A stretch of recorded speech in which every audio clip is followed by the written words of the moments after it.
হায়াত আর মওত দিয়ে দুনিয়াতে তোমাদেরকে পাঠিয়েছি তোমাদেরকে শুধু একমাত্র পরীক্ষা নিরীক্ষা করার জন্য কে তোমরা ভালো আমল করতে পারো। তাই তোমাদেরকে এই পৃথিবী জগতে দেখা সম্ভব হবে না। তোমাদের দেখা দেব, কত তোমরা খুশি হবে, আনন্দিত হবে। এই প্রাণী জগতে তোমাদের সঙ্গে সাক্ষাৎ ঘটবে না। ঘটবে কোথায়? যেদিন হাসর নাসর শেষ হয়ে যাবে, জান্নাত জাহান্নাম সব হয়ে যাবে, জান্নাতি লোকেদের শেষ নিয়ামত হবে আল্লাহর সাথে দিদার। জোরে বলেন সুবহানাল্লাহ। এটাই হবে শেষ নিয়ামত। সমস্ত সবকিছু নিয়ামত পাওয়ার পরও সে আনন্দিত হবে না তৎক্ষণাৎ, যতক্ষণ পর্যন্ত আল্লাহ সুবহানাহু ওয়া তাআলার সঙ্গে দিদার না হবে। ভাইরা আমার, বন্ধুরা আমার, তো ওই ব্যক্তির ব্রেন খুলে গেল। নবী হলে হবে কি? আর একটা আয়াত শোনেন, আয়াত নাম্বার হচ্ছে 260। এই আয়াতে জালিলুল কাদের পয়গম্বর যার কথা বলছিলাম, হযরতে ইব্রাহিম আলাইহিস সালাম, হযরতে ইব্রাহিম সালাম এবার আল্লাহকে একবার প্রশ্ন করলেন, কি বলে? ওয়া ইদ ক্বালা ইব্রাহিম রাব্বি আরিনি কাইফা তুহিয়িল মাউতা। আল্লাহ রাব্বুল আলামিনকে হযরতে ইব্রাহিম সালাম বললেন, ওগো আমার আল্লাহ, তুমি মৃত্যুকে কেমন করে জীবিত করো। কে গো? একজন নবী, সে জিজ্ঞেস করছেন আল্লাহ সুবহানাহু ওয়া তাআলাকে, আল্লাহ তুমি মৃত্যুকে কেমন করে জীবিত করো। তাহলে কি আল্লাহর উপর বিশ্বাস ছিল না? নিশ্চয়ই আছে। কি বলছেন দেখেন, ওয়ালা আওয়ালাম তুমিন। আল্লাহ রাব্বুল আলামিন বলছে, ওগো ইব্রাহিম, তাহলে কি তোমার আমার উপরে বিশ্বাস নাই? তুমি কি আমাকে বিশ্বাস করো না?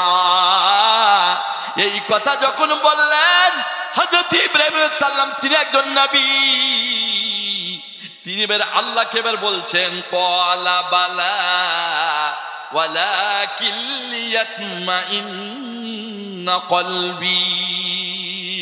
ওগো আল্লাহ, যদি তুমি একবার দেখাতে তাহলে আমার অন্তরখানাকে, আমার আত্মাখানাকে আমি একটু তাসাল্লি দিতাম, আমি সান্ত্বনা দিতাম, আমি শীতল করতাম, আমি জুড়িয়ে দিতাম। তোমার 100 তোমার উপর বিশ্বাস আছে, কিন্তু একবার সচক্ষে দেখতে চাই। আল্লাহ আমার উপর বিশ্বাস করো না? বিশ্বাস করি, কিন্তু আলা মুতমাইন্না কলবি, আমার কলবখানা, আমার অন্তরখানাকে আমি জুড়াবার জন্য আমি তোমাকে প্রশ্ন করেছি। সুবহানাল্লাহ, সুবহানাল্লাহ। আল্লাহ রাব্বুল আলামিন কি করলেন? দেখাননি কিছু, এমনি থুয়ে দিলেন। তাই হয় বলছো, ওগো ইব্রাহিম, তুমি আমার মানিনিত ক্যান্ডিডেট, তোমাকে আমি নবী করে দুনিয়াতে প্রেরণ করেছি। তুমি যেমন তেমন মানুষ না। যেই দাওরানে যেই নবীরা হয়, সেই দাওরানে অত বড় পণ্ডিত আল্লাহ রাব্বুল আলামিন তার জমিনে সেই জায়গায় আর কাউকে করেন না। হযরত ইব্রাহিম সালামকে আল্লাহ রাব্বুল আলামিন বলছেন, ওগো ইব্রাহিম, তোমার অন্তরকে যখন তুমি তাসাল্লি দিবে, তুমি ঠান্ডা করবে, তুমি জুড়াবে, তবে তুমি শুনে নাও, শুনে নাও, ফাকুদ আরবাআতাম মিনাত তায়রি ফাসুরহুন্না ইলাইকা সুম্মা জাআল আলা কুল্লি জাবালিন মিনহুন্না জুযআ সুম্মা দুউহুন্না ইয়াতিনাকা সা'য়া। তুমি 4টা পাখি ধরো, আর ওই পাখিগুলাকে ধরার পরে ভালো করে তুমি পহচান লাগাও, ভালো করে চিনো যে এই পাখিগুলাকে তুমি গোস্ত করে এক জায়গায় করে তাদেরকে মুচড়ে মেরে যে 4 পাহাড়ের পাশে রাখবে, তার আগে তুমি ভালো করে দেখে নাও যে ওই পায়রাগুলাই কি না, ওই পাখিগুলা কি না। অনেক আলেমেরা বলে যে একটা কবিতা ছিল, একটা ঘুঘু ছিল, একটা মমক, অসব নয়, নাম কোনো উল্লেখ নয়। এটাই হচ্ছে মুহাদ্দিসিনে মুফাসসিরিনে কেরামের কথা, যে 4টা পায়রা, সেটা কবিতরও হতে পারে, ঘুঘু পাখি হতে পারে, বক পাখি হতে পারে, মাইনা শারুকও হতে পারে, এর কোনো নাম উল্লেখ নাই। কিন্তু আল্লাহ রাব্বুল আলামিন বলছে রে ইব্রাহিম, তুমি পায়রাগুলাকে মারার আগে, মুছলানোর আগে, জব করার আগে তাকে ভালো করে চিহ্নিত করে নাও যে ওইগুলাই তোমার কাছে আসবে কিনা। তোমার অন্তরকে তুমি যখন ঠান্ডা করবে তো তুমি ভালো করে পহচান লাগাও, লাগিয়ে তাকে 4 পাহাড়ের গোশে ওকে রেখে এসো, দিয়া করো কি? আচ্ছা, এবার বলছেন সুম্মা দুউহুন্না ইয়াতিনাকা সাআয়া, তাদেরকে ডাকো, নাম ধরে তাদেরকে ডাক মারো, যেমনই ডাক মারবে তুমি ইয়াতিনাকা সাআয়া, ওই পায়রাগুলা আস্তে আস্তে আসবে না রে, তোমার কাছে দৌড়ে এসে হাজির হয়ে যাবে, দৌড়ে এসে হাজির হয়ে যাবে পায়রাগুলা। তখন কি হবে? ওয়াল্লাহু আ'লাম আন্নাল্লাহা আজিজুন হাকীম। হযরত ইব্রাহিম সালাম বলছেন, আমি জানি যে আল্লাহ রাব্বুল আলামিন তিনি জবরদস্ত হিকমতওয়ালা, তিনি হিকমতের দিক থেকে চরম জবরদস্ত। এই কাজ কেউ করতে পারবে প্রাণী জগতে? পারবে কেউ? কারো ক্ষমতা আছে? কেউ পারবে না। আল্লাহ সুবহানাহু ওয়া তাআলা প্রমাণ করে দেখিয়ে দিলেন। জি কি এটা প্রমাণ করলেন যে আমি মৃত্যুকে কেমন করে জীবিত করি। দেখলে? সুবহানাল্লাহ, সুবহানাল্লাহ। হযরত ইব্রাহিম আলাইহিস সালাম এর মন শীতল হলো, ঠান্ডা হলো। ভাইরা আমার, বন্ধুরা আমার, বলার উদ্দেশ্য আল্লাহ রাব্বুল আলামিন তিনার রুবুবিয়াতকে প্রমাণ করতে গিয়ে এতগুলা ঘটনার আপনাদেরকে ব্যাপক অর্থ আমি যাইনি, মোটামুটি হালকা হালকা একটু টাচ আমি দিলাম। এই জন্য বলছি যে ভাইরা আমার, বন্ধু আমার, আপনার ঈমানকে তাজা করার আগে আপনাকে ইলমে দ্বীন শিক্ষা করতে হবে, তাহলে পরে আপনি সব পাবেন। এই ইতিহাসগুলান, এইগুলানকে আপনাদেরকে মন্থন করতে হবে, জানতে হবে, তারপরেই তো সম্ভব হবে। ভাইরা আমার, বন্ধু আমার, আল্লাহ সুবহানাহু ওয়া তাআলা এরপরে একটা আয়াত বলছেন, 261 নম্বর আয়াত। আমি একটু এটা মসজিদের জালসা, আমি আগেই বলেছি যে পিছে থেকে কোনো মন্তব্য করাটা মোটেই ঠিক হবে না। ওনারা এই মসজিদটার অনেক বয়স, আমি ছোট্ট থেকে জানি মাটির মসজিদ, এটা নতুন কোনো মসজিদ নয়, বহু পুরাতন মসজিদ। আর এই মসজিদ মাটির মসজিদ নামে পরিচিত, বুঝলেন? এই জায়গাটা ছিল ওই জিবু শিবু, যেটা আমরা রিফুজি বলতাম, ওদের এটা বিনিময় সম্পত্তি, তাদের কাছ থেকে নেওয়া হয়েছে। এটা আমি মোটামুটি একটু জানি। এই মাটির মসজিদ, তার মাটির নাইরা বাবা আছে। ছক্করনগরে 2000 বন্যা, আল্লাহ আপনার মানুষেরা মনে করি যে এটা আমাদের পরে আযাব এসেছিল, আমি বলি যে এটা নিয়ামত এসেছিল। আল্লাহ আল্লাহ যদি এই নিয়ামত না পাঠাতেন তাহলে জাকিম বলবে 2 তলা বাড়ি করতো না, কোনোদিনই নাই। কারণ আমার বাপ দাদা করেনি। ওই মাটিরই আবার হয়তো ধরার চেষ্টা চলতো, যে পাঞ্জরে আবার দেওয়াল দিই, কিন্তু ইটের বাড়ি করার পরিকল্পনা আসতো না। কিন্তু ওখান থেকে আড়ির ঘরে মারি, ছক্করনগর, কুজুগুরিয়া না, যতটা এলাকার ওপর দিয়ে ওই বন্যা গেছে, প্রায় লোকের প্রায় 100তে 100ই বললে ভুল হবে না, যদি হাজারে কি লাখে 2-1টা বাড়ি নমুনা আছে বাস করে না, সব পাকা বাড়ি হয়ে গেছে। তাহলে এটা আল্লাহর রহমত না, নিয়ামত না? এটাও একটা আল্লাহর নিয়ামত। তো ভাই বন্ধু বাবাজিরা, বলছিলাম যে সেই মাটির মসজিদকে এখন দোতলা করার প্রয়োজন নিশ্চয়ই মুসল্লিরা মনে করেছে। আমি বিরূপ মন্তব্য করতে মোটেই যাব না, যে পাপের ভাগে আমি হব না। ভাইরা, ওরা উপরে দোতলা গেঁথেছে, হয়তো কোনো মহিলাদের ওখানে নামাজ পড়ার ব্যবস্থা করবে, টাকার প্রয়োজন আছে। আপনারা মসজিদের নিয়াত ভালো করে টাকা দিবেন, নেকি পেয়ে যাবেন। নিমুখ হারামি যে করবে সে তার শাস্তি পাবে, ওটা আপনার আমার ভাবার কোনো ব্যাপার নয়। একটা ভিক্ষুককে টাকা দিলাম, দেখা গেল ওই লোকটা ভিক্ষুক না, এই বদমাস, তা আমি নেকি পাবো না? 100 নেকি পাবো। আমি তো ভিক্ষুক, আমার কাছে হাত পেতেছে বলে আমি টাকা দিয়েছি। সে কি করে না করে আমার দেখে কোনো দরকার নেই। যারা ওই মুসল্লি ওখানে আছেন ওনারাই ওর ব্যাপারটা ভালো জানেন, না হলে এত বড় জালসাই বা কেন ডাকবেন? তো ভাই বন্ধু বাবাজিরা, আপনারা দান করলে কি হবে আল্লাহ সুবহানাহু ওয়া তাআলা এই আয়াতে এবার বলছেন। ও ঘটনা ওয়াজ আমি ছেড়ে দিলাম ওইদিকে, এবার আমি এই আয়াতটা একটু বলেই আমার বক্তব্যকে আমি গুটিয়ে নেব, যেহেতু দুই বড় বাইরের বক্তাকে এনেছেন আপনারা, ওদেরকে সময় দিতে হবে।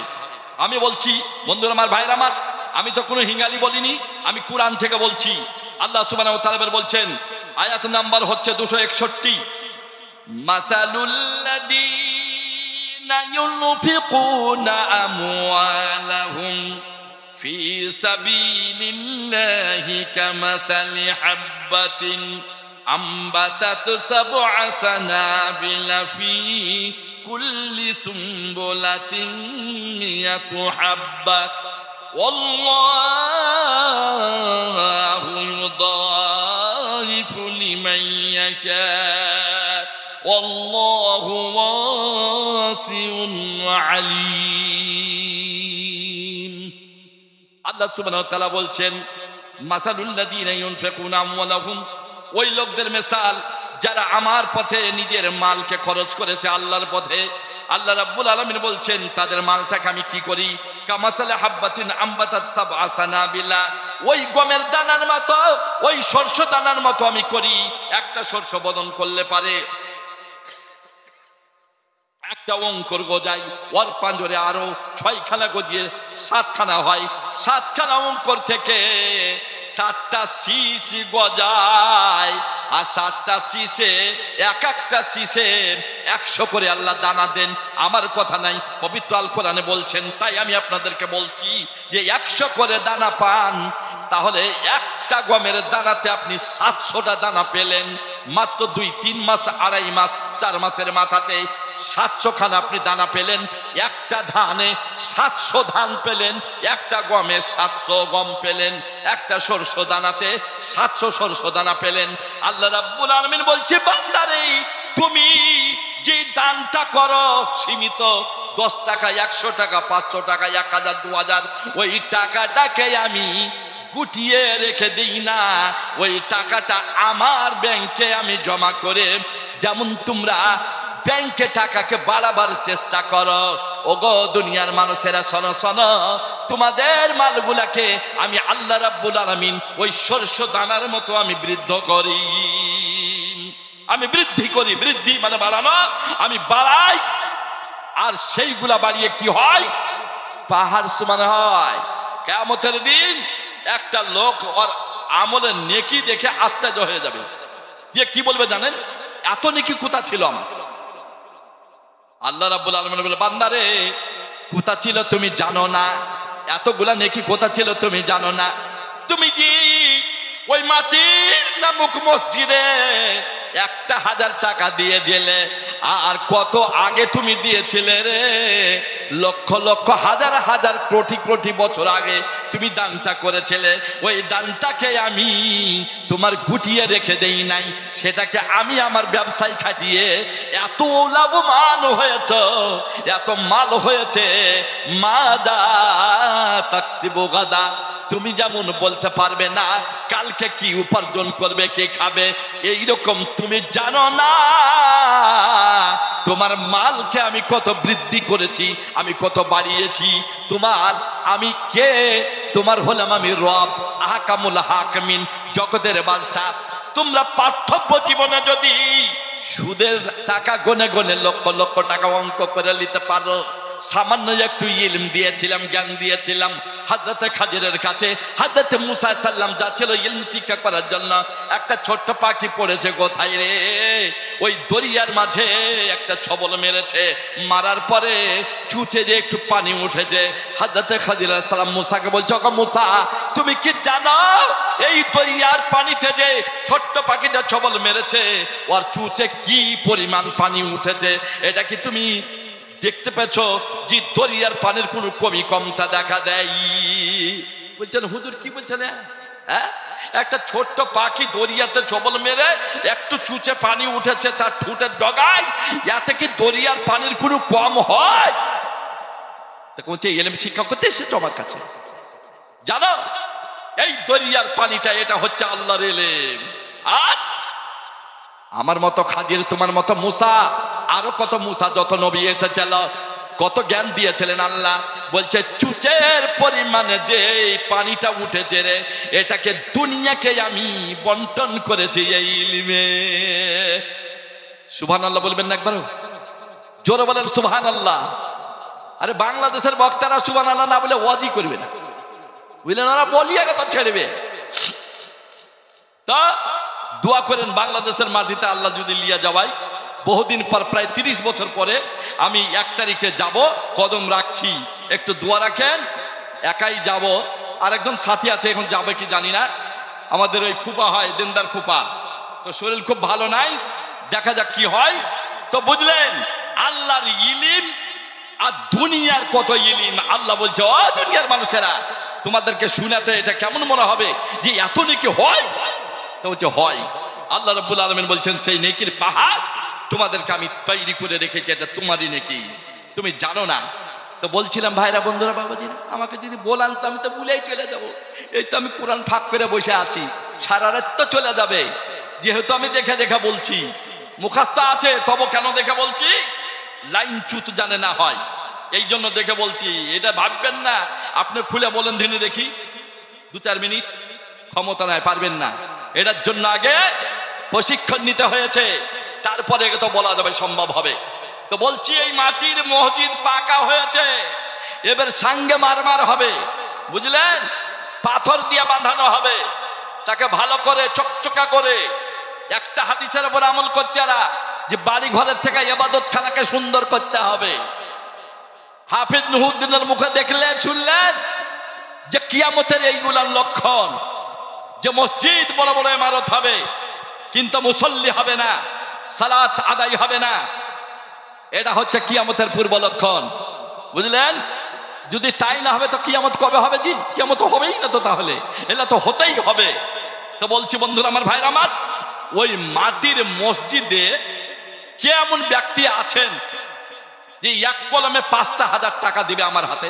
আমি গ্রামেরই ছেলে, একজন ব্যক্তি আমাকে বলেন তো যে আমি 5,000 টাকা আমি মাটির মসজিদে দিব, তার জন্য আমি প্রাণ খুলে দোয়া করবো ইনশাআল্লাহ। একজন ব্যক্তি বলেন যে মাটির মসজিদে আমি 5,000 টাকা দিব, 2 তলা গাথা আছে, তার ছাদ বাকি আছে, সবগুলান সেইগুলান হবে। একজন ব্যক্তি 5,000 টাকার দাতা, চট করে বলেন, আমি একটু কালেকশন 2-5 মিনিট বলেই যাব। শফিকুল ইসলাম আব্দুল ওয়াহাবের ছেলে, 5,000। সুবহানাল্লাহ। আরো বেশি বলতে হতো নাকি গো? না, এবার না দিলে ফির আমি একটু অপমান অপদস্থ হইতাম।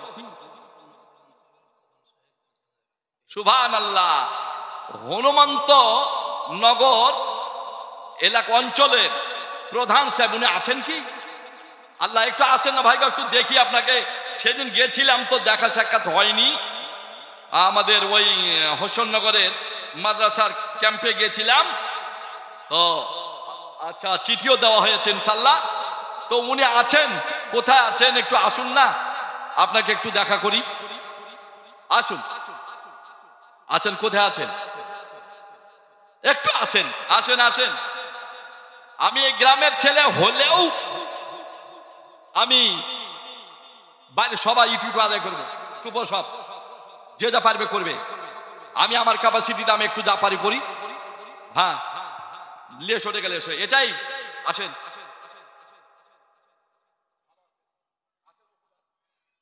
ওপরে আসেন। সেরা তুমি ওখানে নিয়ে বসে আছো, এইরকম মানুষকে একটু ওপরে তুলতে হবে আমাদের। হ্যাঁ, ঠিক আছে। তাহলে শফিকুল সাহেব উনি 5,000 টাকার দাতা, আর এখানে আমার প্রধান সাহেব, কি নাম? গোলাম মুস্তফা। হ্যাঁ, ওদের হেডমানের নামটা লিখছিল, ঠিক। গোলাম মুস্তফা সাহেব খুবই তো পরিচিত মনে হচ্ছে, জানো? আমি ওই এলাকাতে জালসা করেছি, আমি না করা নই। ওই কালীকুপ মাদ্রাসায় জালসা করেছি, দয়ানগরে করেছি, তারপরে ওই বাজার টাজারে অনেক জালসা আমার হয়েছে। কিন্তু ইউটিউবার আমরা বান্ধালিয়া বাড়াতে পারি না, এই জন্য ভাইরাল না, বুঝতে পেরেছেন? আর ভাইরাল হওয়ার প্রয়োজন মনে করি না, কদিন পরে মনে হয় মাটির তলে চলে যেতে হবে। জি, এই জন্য বলছি ভাইরা আমার, বন্ধু আমার প্রধান সাহেব গোলাম মুস্তফা সাহেব উনি 5,000 টাকার দাতা। তাহলে দুইজন ব্যক্তি হলো, দুইজন ব্যক্তি হয়েছে। আর একজন ব্যক্তি হলে পারে তো আল্লাহ ইহুব্বুল বিদ্র, আল্লাহ বিজোড়কে ভালোবাসে। আরেকজন হবে না?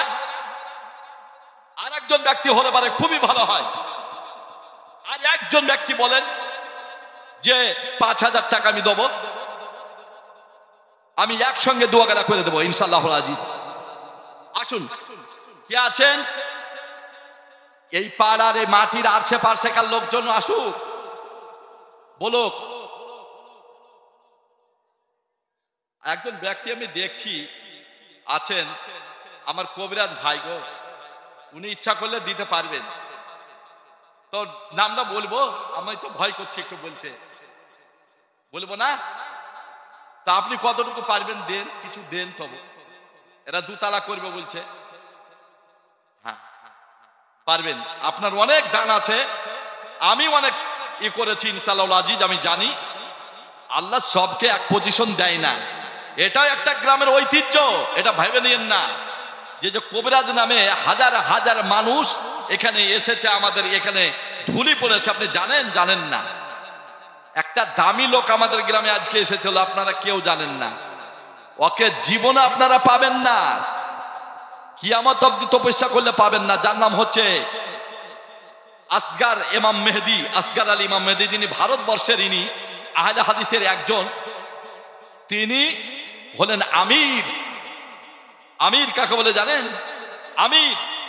তিনি এসেছিলেন এই গ্রামে, মৌলানা শামীম, মৌলানা আলী হোসেনের ছেলে, ওর বাড়িতে নিয়ে এসে আমাকে ফোন করছে যে মাদ্রাসায় যাবে, আমাদের মাদ্রাসায় যাবে, কিন্তু আমি একটু দেখা করি। আমি দেখেছি দাড়িগুলো এখন পেকে গেছে, ওরকম উঁচা মানুষ এখানে একটাও নাই। আছে গো? একটাও দেখছি না। 3টা জোড়া দিলে গেত একটা হবে। যেমনি টলফিকার তেমনি দেহু, প্রধানমন্ত্রী পাদরে লিয়া বসে। প্রধানমন্ত্রীর কাছে যেতে পারবেন আপনারা? লিবে আমরা? হ্যাঁ লিবে না। কেন? কেন লোকটাকে এত কাছে নিয়েছে বড় বড় মন্ত্রীরা? তার ইলিমের জন্য। এত ইলিম তার গাহিরা, এত জ্ঞানী, এত বুদ্ধিজীবী যে ওর সময় দেওয়ার টাইম নাই হাতে। উনি বড় মাপের আলেম। এই দেখো হাসান ছিল, হাসান তুমি, এই হাসান ছিল। সালাম মুসাবা হলো, তার নামে একটা ছবি লি। তো উর্দুতে একটা কথা আমাকে বলেছে, আপকা বাপ বুলাएंगे तो फिर भी नहीं मिल पाएगा। মানে আমার বাপও যদি একটা জিয়াফত দেয় তাও পাবো না, বুঝলেন? বাংলা হলো তার আই, মানে ও তো সময় দিতে পারবে না। কেউ বিশ্বাস করতে পারেনি যে আসবে ডাঙ্গাপাড়ায়, কিন্তু চলে এসেছেন। ওনারা মিথ্যা কথা বলেন না, ওনারা দাওয়াতের কাজে আছেন, ওনারা আসবেন। কিন্তু আপনি আমি যে বললে চলে আসবে তা আসবে না, বড় একটা জায়গাতে উনি আসবেন। ভাই বন্ধু বাবাজিরা, তাহলে 2 জন ব্যক্তি 5,000 করে, একটা গ্রামের আর একটা বাইরের হয়েছে। সুবহানাল্লাহ। আমার গোলাম মুস্তফা ভাই দিয়েছেন 5,000। আল্লাহুম্মা সাল্লি আলাইহি আল্লাহুম্মা বারিক আলাইহি। ভাইয়ের বাপ মা বেঁচে আছে না মারা গেছে? সবাই বেঁচে আছে। হায়াতে তাইয়্যিবা দান করুক, সকলে বলেন আমিন। হ্যাঁ, গোলাম মুস্তফা ভাই আমার 5,000 টাকা দান করেছে। আল্লাহ তুমি সাদরে গ্রহণ করে নাও, তুমি কবুল করে নাও। পিতা মাতাকে তুমি দীর্ঘজীবী করো, সুস্থ রাখো। ভাইকে যতদিন তুমি বাঁচিয়ে রাখবে ঈমানের হালাতে রাখো, সকলে বলেন আমিন। জাযাকুমুল্লাহু খাইরান জাযা ওয়া হাসানুল জাযা। আল্লাহুম্মা সাল্লি আলাইহি আল্লাহুম্মা বারিক আলাইহি। কে দিয়েছে? হ্যাঁ ভাই আধখান মানে আর আধখান দিলে পারে হয়ে যাবে। সবাই পাড়ার লোক তাকিয়ে আছে, এই দেখেন আসছে ন্যাংলাতে ন্যাংলাতে। এই লোক কিন্তু রোজ পেটে হুড়ে মারে আমার, বুঝলেন? দেখছি পকেটে এবার কি বার করছে। হ্যাঁ বাহির করেন, বাড়ি আর মসজিদ একই তো আপনার। তো যাক, আমি আমার কবিরাজ ভাইকে যখন মুখ খুলেছি, 1 মিনিট আর 500টা টাকা ভাই দেন আপনি, হলো আলহামদুলিল্লাহ। জাযাকুমুল্লাহু খাইরান জাযা, হাসানুল জাযা, আল্লাহুম্মা সাল্লি আলাইহি ওয়া বারিক আলাইহি। আল্লাহ তুমি সিহাতে কামিলা দান করো, সকলে বলেন আমিন। হ্যাঁ বলেন। মাদাপুরের আচ্ছা, আমার লালু ভাইয়ের মেয়ে অসুস্থ আছে, 1000 টাকা দিয়েছেন, আলহামদুলিল্লাহ, জাযাকুমুল্লাহু খাইরান জাযা। আচ্ছা, আর কোথায় এটা? ভগবান গোলার মেয়ে 2000 টাকা, আল্লাহ তুমি, আচ্ছা আমার কবিরাজ ভাই দিয়ে দিলে, আলহামদুলিল্লাহ, আল্লাহ তুমি কবুল করে নাও। আচ্ছা, তাহলে দোয়া করছি, 2 মেয়ে 3000 টাকা দিল, 1 মেয়ে 2000, 1 মেয়ে 1000। আর আপনার কই? কেমন কথা বলেন দেনি, ছেড়বেন আপনারা আগে? আশ্চর্য কথা আছে। হ্যাঁ, পরে বলবে, তাহলে আমাকে বলবে না নাকি? আচ্ছা ঠিক আছে, বিদেশি গরুর দাম কিন্তু বেশি লাই, বুঝলেন? বিদেশি দাম, গরুর দাম কম, আর দেশি বাছুর, দেশি বকনের গোশত খুঁজছে লোকে। আপনি জানেন না তো দেশি বাছুরের কত দাম? হ্যাঁ, তো যাক, ঠিক আছে, আমার কবিরাজ ভাই 3000 টাকা দিয়েছেন, আল্লাহ তুমি কবুল করে নাও, জাযাকুমুল্লাহু খাইরান জাযা। যেখানে আমি মুখ খুলি আমাকে কোনোদিনও অপমান অপদস্থ করেন না, উনি দেন। আর আমার লালু ভাইয়ের 2 মেয়ে, 1 মেয়ে অসুস্থ আছে 1000 টাকা, আর 1 মেয়ে দিয়েছে 2000 টাকা, আল্লাহ তুমি কবুল করে নাও। আচ্ছা, জবাব বন্ধ হয়ে, কি নাম তোমার? আয়ব আলী। আল্লাহ, বাপ অসুস্থ? হ্যাঁ হ্যাঁ হ্যাঁ হ্যাঁ হ্যাঁ, ভূগোল। আচ্ছা, ডাকলাম ভূগোল, ভালো কি আছে জানি না, ইতিহাস না কি, তো যাই হোক, উনি 500 টাকা তার বাবার জন্য, অসুস্থের জন্য দান করেছে, আল্লাহ তুমি কবুল করে নাও, জাযাকুমুল্লাহু খাইরান জাযা। আল্লাহ তুমি তোমার কবুলিয়তের খাতায় তুমি নামটাকে লিপিবদ্ধ করে নাও। যে যে আশাই দান করেছে, আল্লাহ সকলের আশাকে তুমি পূরণ করে নাও। আচ্ছা, 5000 টাকার আর একটা দাতা আসবে না? আর একটা দাতা আসলে পারে, একটা মানুষের জানাজা, এই জায়গায় নামাজ পড়ছিলাম, তো সেজদায় গিয়ে গেলছি, আর আমার আজকে চট করে একদম দান ধাক করে উঠেছে, এই জায়গাতে তো জানাজা পড়ি, আর কত মানুষের জানাজা এই জায়গায় পড়েছি আমি বলতে পারবো না, কেউই পারবে না বলতে, একবারে ঠিক এই জায়গাটাতেই জানাজা হয়। বলছে সুবহানাল্লাহ, সেই জানাজার জায়গাতে আজকে নামাজ আদা করছি, সালাত আদায় করছি এশারের। আল্লাহ, এই জায়গাতে সবকে আসতে হবে, এই জায়গা থেকে কেউ রক্ষা পাবে না। আল্লাহ, এই জগৎ হচ্ছে মিছা জগৎ, এই জগৎকে ছেড়ে চলে যেতে হবে রব্বুল আলামিন। তাহলে একটা মানুষের জানাজা নিয়ে আসতে গেলে পারে কটা লোক লাগে? কমপক্ষে 4টা লোক লাগে না? তার একটা লোক নেই, আমি ছেড়ে দেবো, হয়ে গেছে টাইম, আমার বক্তারা আছেন, ওনাদের টাইম চলে যাচ্ছে, আমি আর বেশি বলবো না, আমি শেষ করে দেব। আল্লাহ রাব্বুল আলামিন বলছেন যে দানটা তোমরা করো, গমের দানার সঙ্গে শস্য দানার সঙ্গে সমতুল্য দিয়েছে মানুষ তোমাকে বুঝাবার জন্য, যে আমি কিভাবে বৃদ্ধি করি। তোমার ব্রেন ধরেছে যে 8 মণ গম বোনার পরে যদি 3 মাস 4 মাসের মাথাতে তুমি যদি 14 মণ গম পাও, তাহলে তোমার আল্লাহ 1 টাকার বিনিময়ে কোটি টাকা দিতে পারবে না? পারবে কি পারবে না? পারবে। আল্লাহ সুবহানাহু ওয়া তাআলার দরবারে দোয়া করছি, আল্লাহ যে যে অসুস্থ হালাতে আছে তার অসুস্থকে তুমি দূর করে দাও। হ্যাঁ, ইযহাবিল বাস রব্বান নাস আসফান তাসাফিল ইস্তিফা ও কাল ইস্তিফা লা ইউগাদিরু সাকামা লা বাশা তুহুরুন ইনশাআল্লাহ। আল্লাহ, যে অসুস্থ ব্যক্তি আছেন, জাহান্নামে যে দান করেছে, আল্লাহ সকলের দানকে তুমি কবুলিয়তের খাতায় তোমার লিখে নাও। আর যারা দুনিয়াতে আছে তারা যতদিন বেঁচে থাকবে তোমার ঈমান নিয়ে যেন বেঁচে থাকতে পারে, এবং তোমার শিখিয়ে দেওয়া কলমা পড়ে যেন বিদায় নিতে পারে, তার তৌফিক তুমি এনায়েত করো। এই বলেই আমি আমার বক্তব্যের জবনিকা টানছি। ওমা আলাইনা ইল্লাল বালাগ। হ্যাঁ, ছেড়ে দেন। হ্যাঁ, আচ্ছা, বক্তা আসেনি? আচ্ছা, জামিয়া রহমানিয়া হোসেননগর আগামী 30শে নভেম্বর, মানে এই মাসি শনিবার, রোজ শনিবার জলসা আছে, দস্তরবন্দি জলসা। আপনারা ওখানে অবশ্যই আসবেন। 14 জন এবং 7 জন মিলে প্রায় 21 জন ছেলে মেয়ে নাই, 21 জন ছেলেকে ফারাগাত করা হবে।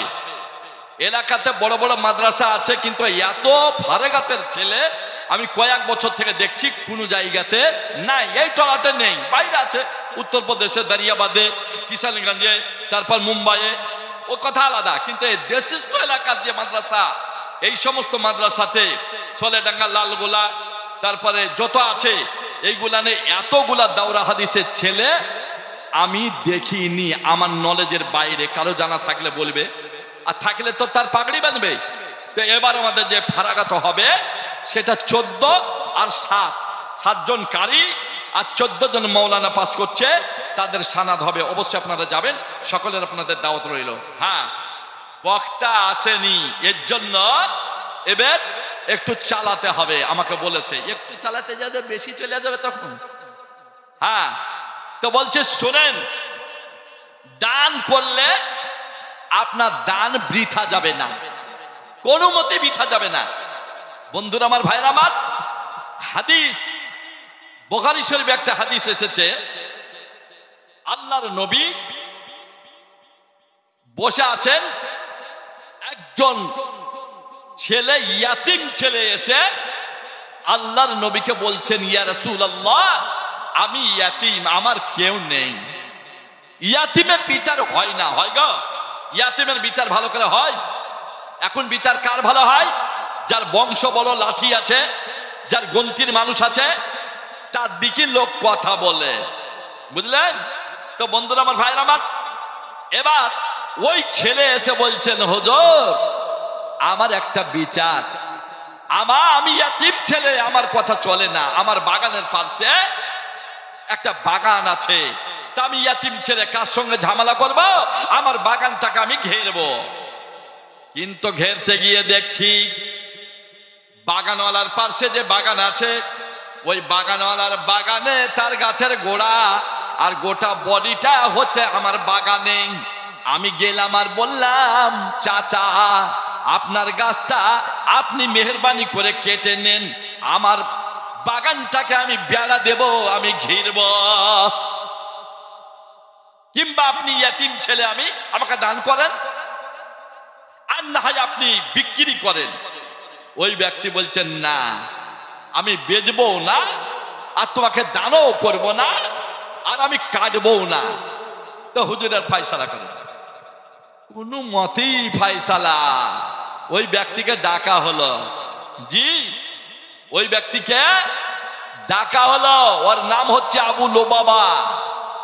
ডাকার পরে, আবু লোবাবা, এই গাছ তুমি যদি এই ছেলেকে দান করে দাও, আমি নবী বলছি কিয়ামতের দিন, যেই দিন কোনো মানুষের কাজে আসবে না রে, কেউ কারো সহযোগী হবে না। আজ ভাই বিপদে পড়লে ভাই দাঁড়াই, চাচা দাঁড়াই, বন্ধুরা দাঁড়াই, কিন্তু এমন একটা দিন আসবে রে, যেই দিনে কেউ তোমার পাশে দাঁড়াবে না।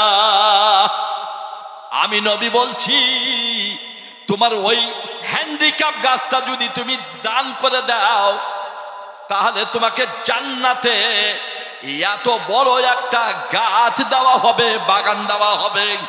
একটা তেজস্ব ঘোড়া 70 বছর অতিক্রম করে যতটা অধিকার হবে, এত বড় এরিয়া ঘেরে তোমাকে জান্নাতে তোমাকে খেজুরের গাছ দেওয়া হবে রে।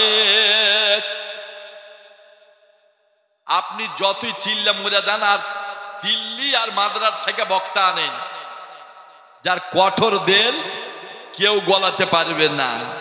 যদি আল্লাহ গলান তাহলে গলবে, বুঝলেন?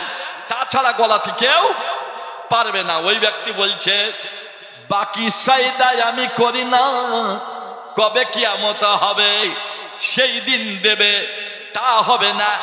আমি নগদে চাই, আমি বাকি সয়দা করতে চাই না।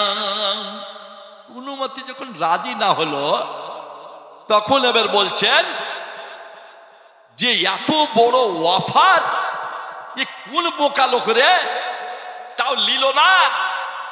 সঙ্গে সঙ্গে এবার বলছে, ইমতাজ সাহেব বসেন, একটু বলে লি 2 মিনিট, আসতে দেরি করেছেন যখন, আর আমাকে বলতে বলা হয় তখন আধুরে আগে ছেড়ব না। শোনেন, যখন এই কথা বলা হয়েছে, তখন একজন ব্যক্তি, ওর নাম হচ্ছে আবি দাহদা, দাঁড়িয়ে যে বলছেন, ইয়া রাসূলুল্লাহ, এটা কি শুধু আবু লোবাবার জন্য খাস? ওই পাবে? আমি যদি এর ব্যবস্থা করি? তো বলছে এটা আমেলান। আপনারা যেমন জালসায় বসে আছেন, বিশ্বনবী বললেন, ওগো সাহাবারা, তোমাদের মধ্যে যে ব্যবস্থা করে দিতে পারবে রে, আমি তার জন্য এই ঘোষণায় আমার। আবি দাহাদা বলছেন, মদিনাতে যে বাগানটা আমার আছে, তোমরা তো জানো আমার বাগানটা কত শোহরাত আলা। আমাদের এলাকাতে যেমন বড় একটা বাগান আছে, যেটা বালি বাগান, সব কেটে কুটে সব লন্ডভন্ড করেছে, কিন্তু এক সময়তে বিশাল বড় বাগানের নাম ছিল।